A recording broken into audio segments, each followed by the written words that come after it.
Hello दोस्तों, आप सभी का स्वागत है हमारे एक नई वीडियो में। आपका भाई हाजिर है एक नई वैकेंसी के साथ, जो कि एक जेन्युइन वैकेंसी होने वाली है आप लोगों के लिए। तो वीडियो को थोड़ा सा भी स्किप मत कीजिएगा, चलिए जानते हैं इस वैकेंसी के बारे में।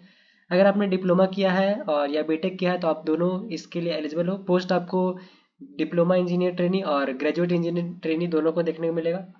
ये वैकेंसी निकाली गई है HURL की तरफ से, जो कि फुल फॉर्म है हिंदुस्तान उर्वरक एंड रसायन लिमिटेड।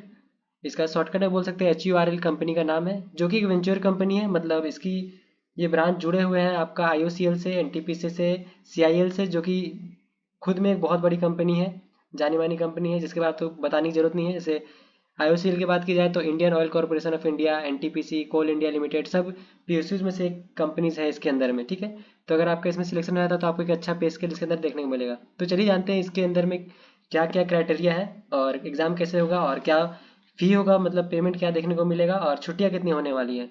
तो सबसे पहले बात की जाए ग्रेजुएट इंजीनियर ट्रेनिंग की। इसके लिए आपका 3 ब्रांच मांगा गया है। पहला तो केमिकल, और दूसरा इंस्ट्रूमेंटेशन, और तीसरा इलेक्ट्रिकल। अगर आपका केमिकल ब्रांच है और आपने बीटेक किया हुआ है तो आप इसमें एलिजिबल हैं। 40 नंबर ऑफ सीट्स है, जिसमें आपको फुल टाइम रेगुलर इंजीनियरिंग मांगा गया है। मतलब फुल टाइम का मतलब क्या है कि आपको रेगुलर क्लासेस वाले ही अप्लाई कर सकते हैं, डिस्टेंस वाले नहीं। इंस्ट्रूमेंटेशन में बात की जाए तो 15 वैकेंसीज है, जिसमें आपका फुल टाइम होना चाहिए रेगुलर इंजीनियरिंग डिग्री। और इंस्ट्रूमेंटेशन आपका ब्रांच है instrumentation and control, electronics and instrumentation. आप इसका स्क्रीनशॉट ले लो। अगर आप बेसिकली इंस्ट्रूमेंटेशन से हो या इलेक्ट्रॉनिक्स ब्रांच से हो या इलेक्ट्रिकल ब्रांच से हो तो आप इसके लिए एप्लीकेबल हो। थर्ड नंबर पे हमारा मेनली सिर्फ इलेक्ट्रिकल के लिए है, जो फिर फुल टाइम मांगा है।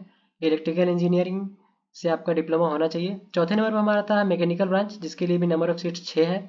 ये भी आपका फुल टाइम रेगुलर मांगा गया है मैकेनिकल इंजीनियर के लिए। ये तो बात रही डिप्लोमा वालों की, बीटेक वालों के लिए। अगर आप डिप्लोमा कर रहे हो तो आप नन यूनियन सुपरवाइजर बनोगे। मतलब आप कंपनी के तो पेरोल में ही रहोगे, कंपनी के ही एम्प्लॉय रहेंगे। बट यहाँ पे क्या होता है ना, जो बीटेक वाले होते हैं वो एग्जीक्यूटिव कैटेगरी में रखते हैं, जैसे आपको यहाँ पे दिख रहा होगा। अगर आपने बीटेक किया तो आपको ग्रेजुएट इंजीनियर ट्रेनिंग एग्जीक्यूटिव के अंदर में रखा जाएगा।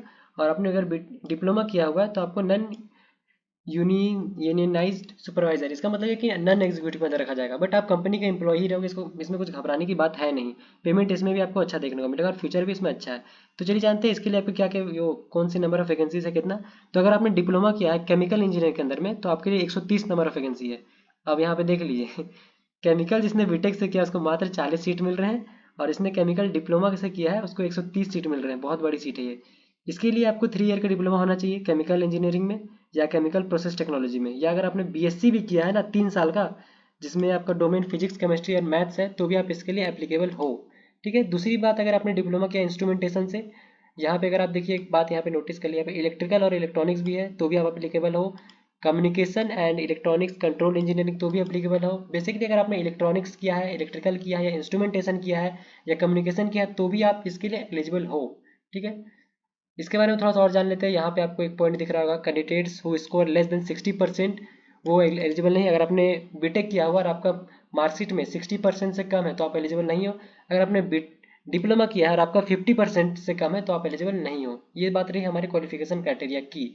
अब इसके बारे में आप थोड़ा सा पढ़ लीजिए खुद से। मैं मेन मेन टॉपिक्स इसमें आपको डिस्कस कर दे रहा हूँ, वीडियो ज़्यादा लंबा ना करके, ताकि आपको इजीली समझ आए। दूसरा देख लीजिए, जब आप 1 साल का ट्रेनिंग पीरियड आपका होने वाला है, ये कंप्लीट हो जाएगा तो आप इंजीनियर या ऑफिसर लेवल पे E1 कैटेगरी में आपको रखा जाएगा। और आपका DT में आप ज्वाइन कर रहे हो वो भी आपका 1 साल का होगा, लेकिन उसके बाद आपको नन यूनियनाइज सुपरवाइजर कैटेगरी में रखा होगा, जो कि ग्रेड 1 है। ये E1 एक ग्रेड है जो आपको 1 साल की ट्रेनिंग के बाद देखने को मिलेगा, और ग्रेड 1 ये DT वालों के लिए है। जिसके बाद आपको 1 साल के बाद आपको जूनियर इंजीनियर असिस्टेंट में के रूप में आपको देखा जाएगा। ये बहुत ही अच्छी वैकेंसी है, तो आप ये मत सोचो कि बीटेक वाला को ज़्यादा ये मिल रहा है, वैसा कुछ बात नहीं भाई।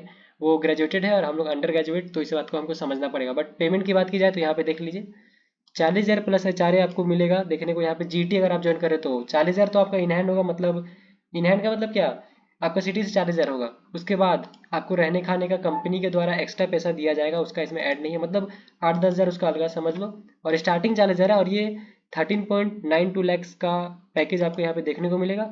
और आपका रिटायरमेंट तक 1,40,000 हर महीना हो जाएगा। अगर आप DT ज्वाइन कर रहे हो तो स्टार्टिंग में 23,000 आपका CTC रहेगा, प्लस खाने पीने रहने का HRA कंपनी के द्वारा दिया जाएगा।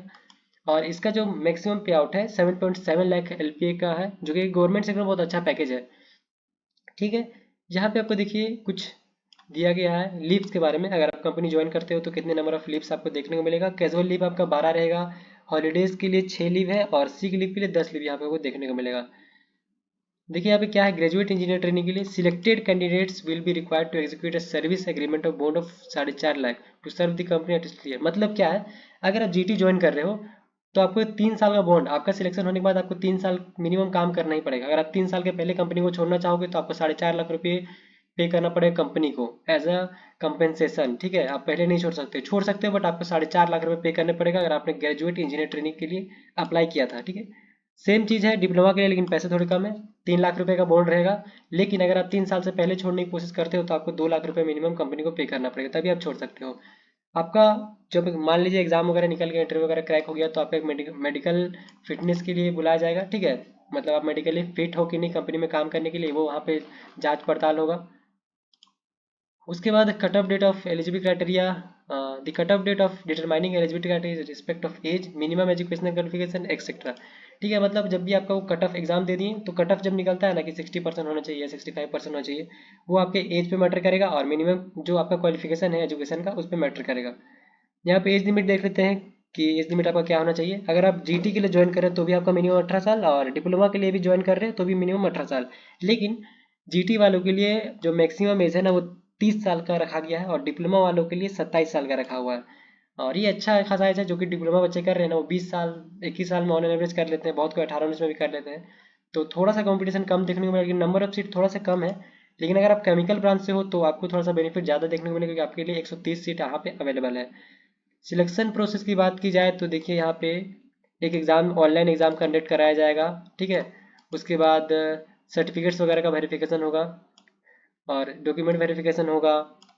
उसके बाद देखिए ऑनलाइन सीबीटी, मतलब वही नॉर्मली जो दूसरा एग्जाम्स में होता है, जैसे एग्जाम वगैरह और डॉक्यूमेंट वेरिफिकेशन, सर्टिफिकेट आपका ओरिजिनल है कि नहीं वो वगैरह वगैरह चेक किया जाएगा। फिर आपको एक मेल किया जाएगा, ईमेल आईडी। ठीक है, और यहाँ पे लिखा है इंक्लूडिंग जंक मेल बॉक्स, मतलब अगर आपने एग्जाम दिया और आपको मेल नहीं आ रहा तो आपको स्पैम में इसका मेल आने का चांसेस ज़्यादा है, इसलिए कंपनी ने यहाँ पे रिकमेंड कर दिया इंक्लूडिंग जंक मेल बॉक्स और स्पैम फोल्डर। मतलब बहुत सी कंपनियाँ क्या होते हैं, जब मेल करते हैं तो उनका मेल स्पैम में चला जाता है। ठीक है, खैर ये तो एग्ज़ाम वगैरह के बाद की बात है। तो यहाँ पे बस थोड़ा सा और कुछ है, जान लेते हैं। डेट ऑफ बर्थ, जो भी मान लिया आपने एग्ज़ाम लिखा तो डेट ऑफ बर्थ आपका मैच करना चाहिए, नहीं कि आपने एग्ज़ाम क्रैक कर लिया बट आपका डेट ऑफ बर्थ वो बढ़ गया, वो सब नहीं होना चाहिए।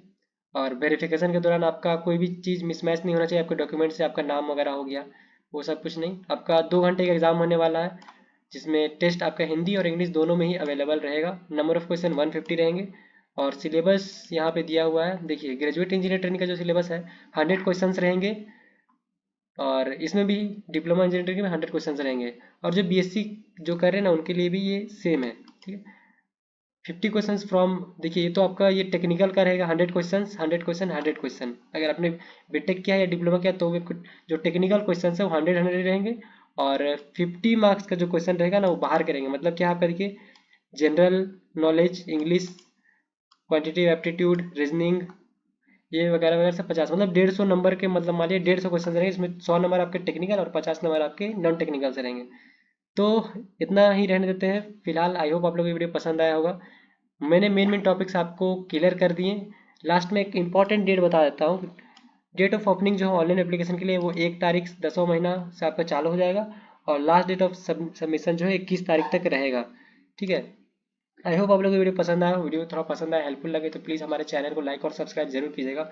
तब तक के लिए मिलते हैं किसी नए टॉपिक और नई वीडियो के साथ। तब तक के लिए जय हिंद, जय भारत।